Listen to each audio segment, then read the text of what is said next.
Welcome to my Primary Languages CPD Series. Part 1, The Place of Foreign Languages in the English Primary Curriculum. My name's Claire Seckham and I'm a languages teacher and an independent consultant. You can read more about what I have to say about primary languages on my blog, and you can see the URL there. And any resources that I show you in this series are available on my website, which is called Lightbulb Languages. Here's the big question for this part.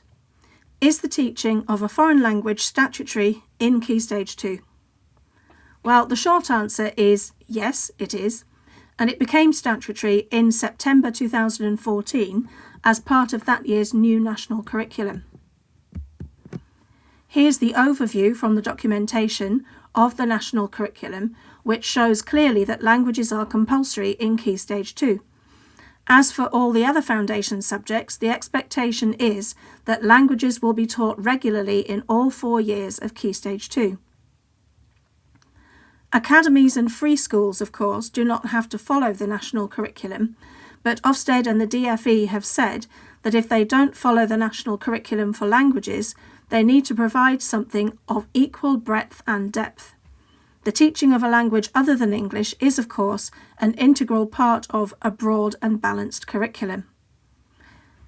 Statutory languages in Key Stage 2 have been a long time coming. Here's a look back at how we got to this point.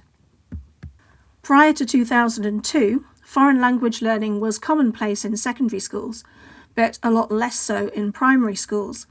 The inclusion of language teaching in primary schools at this time depended largely on the choices of individual head teachers. In 2002, the Languages for All, Languages for Life strategy was published by the DFES. It wanted to ensure that every Key Stage 2 pupil is offered the opportunity to study at least one foreign language by the end of this decade, also saying that this was the centrepiece of our strategy. The teaching of a language in Key Stage 2 then became an entitlement, but was not statutory. Following this strategy, the DFES provided significant funding, some £115 million, for teacher training and resources for primary languages. For example, 19 Pathfinders, that's partnerships between local authorities, schools and other key partners, were established in 2003. The Key Stage 2 framework for languages was published in 2005, and a network of training was established to enable teachers to use it effectively.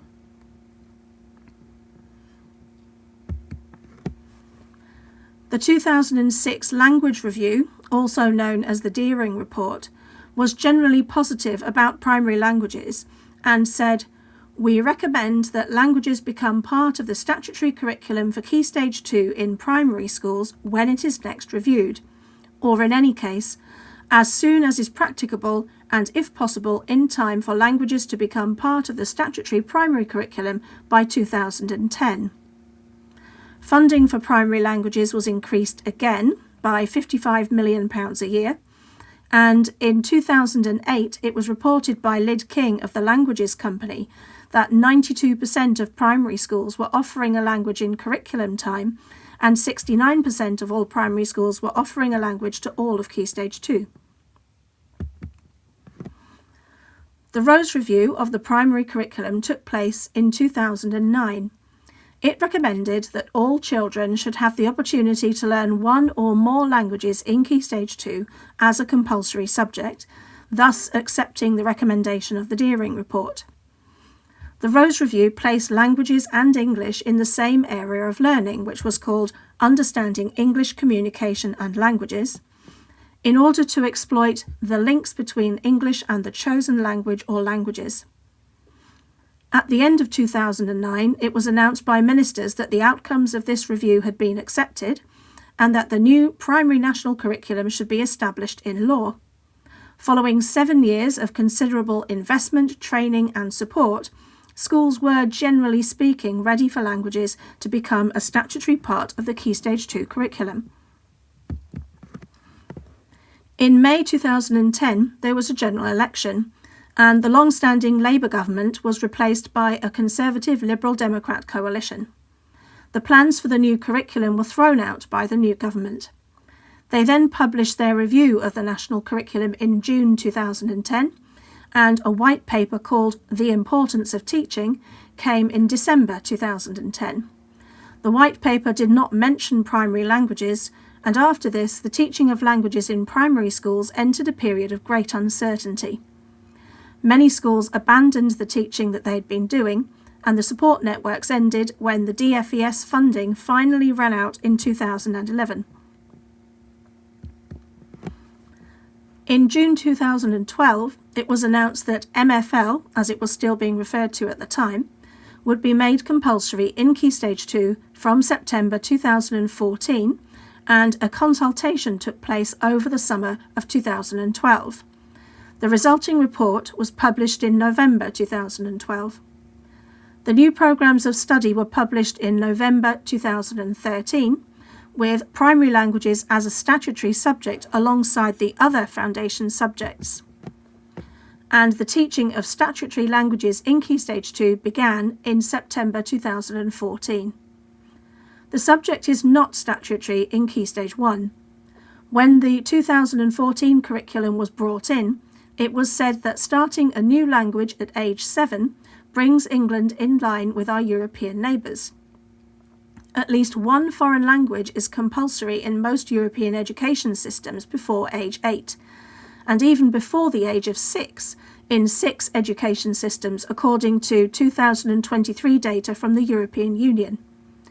For example, in France, children begin to learn another language in École élémentaire, age 6, and in Spain as well they begin to learn age 6 in primary school, although the Spanish Education Ministry reported in 2023 that 86.2% of children are now learning in nursery school, so age 3 to 6. In November 2025, the government published the long-awaited Curriculum and Assessment Review. There had been rumours that languages in Key Stage 2 would be abolished, but the report reaffirmed the position of statutory languages in Key Stage 2. The recommendations for languages, which have been accepted by the government, could be said to be quite insignificant compared to the sometimes quite sweeping changes that have been proposed for other subjects. Languages keep their place in a broad and rich primary curriculum, which includes subjects such as citizenship and music, and to which all children should have access. The curriculum review stresses the importance of inclusion and not limiting children's life chances by denying them the opportunity to access certain parts of the curriculum. The curriculum review recommendations specific to primary languages will be discussed in future videos. Here's another big question. Why should children learn a language in Key Stage 2? Well, there's a long-held belief that we learn languages better when we're younger. In the past, it was certainly believed, mistakenly perhaps, that teaching primary children was easier than teaching older students, and that teachers wouldn't need a very high level of the language themselves, as they would only be teaching simple language to the children. Researchers haven't reached agreement as to whether it is in fact better to learn a language when you're younger. There are too many variations in starting age, curriculum time, and curriculum content to be able to reach a definitive conclusion. Primary age children also vary greatly in their cognitive and social development levels. In 1959, Penfield and Roberts claimed that we have a biological clock that dictates a critical period for language learning, which slows down after the age of about 9. They said that the younger brain has higher plasticity and so is better suited for the natural acquisition of new languages, and went on to say that after the age of about 9, the brain becomes more rigid and second language development becomes a more conscious and laborious process. In 1967, Lenneberg proposed his critical period hypothesis, which suggested a window of age 2 to age 14 as the optimum period for language learning. He named the onset of puberty as the end point of this period. He originally proposed it in the context of mother tongue acquisition, and there has been no consistent research for second language development. Other researchers, such as Abrahamson and Hiltenstam, Johnson and Newport, and Grenana and Long, have proposed different critical periods, and also critical periods for different aspects of language learning, such as the development of pronunciation. Ojima et al. In 2011 found that the number of hours of teaching that children received made more of a difference than the age that children started learning. So, as I said, there is no consensus on this point. Primary children are certainly more open to trying out the new sounds of the foreign language and tend to have a more open mind when it comes to the reasons for and the benefits of language learning. They have fewer inhibitions and tend to be more motivated than older students. Languages are also an important area of the curriculum for exploring different cultures and intercultural understanding. As well as intercultural knowledge and skills, early language learning enhances core cognitive skills such as reasoning, problem solving, and memory skills. Older children tend to be more efficient learners as they have greater linguistic experience and metalinguistic skills. They traditionally learn a language explicitly, in a classroom with a teacher explaining the rules.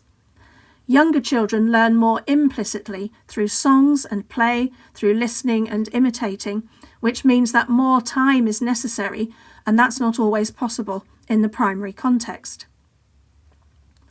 Learning a new language benefits children across the curriculum. It enhances core cognitive functions, strengthens their literacy and communication skills, and the national curriculum requires us to compare the new language with English. And it encourages important transferable skills like problem solving and critical thinking. It improves concentration, alertness, and focus. Access to foreign language learning for all children is certainly a matter of equity and, according to the philosopher Comenius, a vehicle for achieving unity. We'll delve further into primary languages in the next videos.